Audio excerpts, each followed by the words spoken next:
We're on top of breaking news at 5. Skyfox over the aftermath of a horrific crash. A man on a stolen motorcycle killed after crashing into a car at over 80 miles per hour. This is Roscoe Boulevard at Fallbrook Avenue in West Hills. That intersection still shut down. Skyfox was overhead at the moment of impact.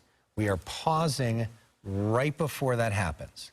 The collision was so violent, it sent the rider 100 feet from the crash and tore clothing from his body.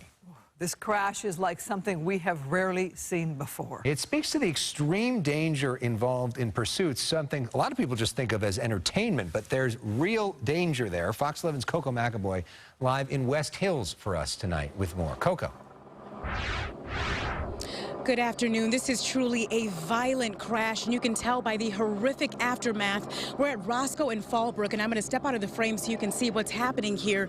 You can see there's caution tape, police officers, and you can really see the tragedy in this crash when we zoom in, and you can see there's a tennis shoe in the road, the crushed motorcycle, and the damaged car. This all after the motorcyclist slammed into that car and then flew hundreds of feet into the air. Now, we are going to show you part of the pursuit, but we're not showing it in its entirety out of respect for the victim and the victim's family, because he did pass away in this crash. 125. A motorcyclist going more than 100 miles per hour Thursday afternoon as an LAPD helicopter tracks him from above. And then suddenly, the motorcyclist comes eastbound on Roscoe Boulevard in West Hills and slams into a car, launching the motorcyclist hundreds of feet into the air, killing him and shocking residents who saw the horrific aftermath. It's unbelievable to look at. Captain Neiman from the LAPD Valley Traffic Division says it all started when undercover officers spotted the motorcycle at the Fallbrook Mall parking lot and believed it was stolen. After confirming that it was stolen, they requested additional units, including our airship, to assist in stopping the vehicle.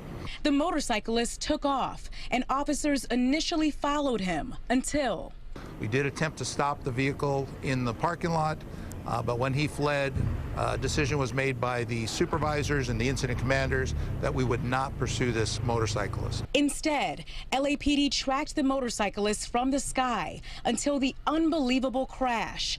The car the motorcyclist hit was heavily damaged too. Occupants of the vehicle that the motorcyclist hit were transported with complaint of injuries. Their injuries are non-life-threatening, but the trauma they experienced is undeniable. And I feel really bad for the people who were in the car that the motorcycle hit, because they are not going to sleep for weeks probably. An overall tragedy, officers say, was preventable. So it's a very sad day here, and just another example of how, reckless driving, regardless of who it is, causes death. And in this case, tragically, this person who was on the motorcycle has lost his life.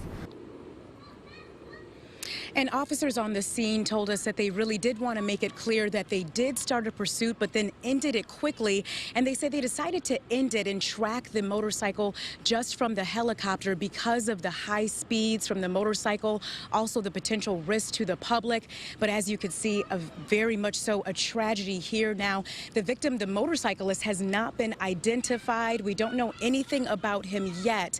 And the victims in the car have also not been identified. But I just got an update from a police officer out here who says, again, their injuries are non-life-threatening and they are expected to be okay, but definitely a lot of trauma that they endured. We will stay on top of this story and have another live report for you at 6 o'clock. Back to you.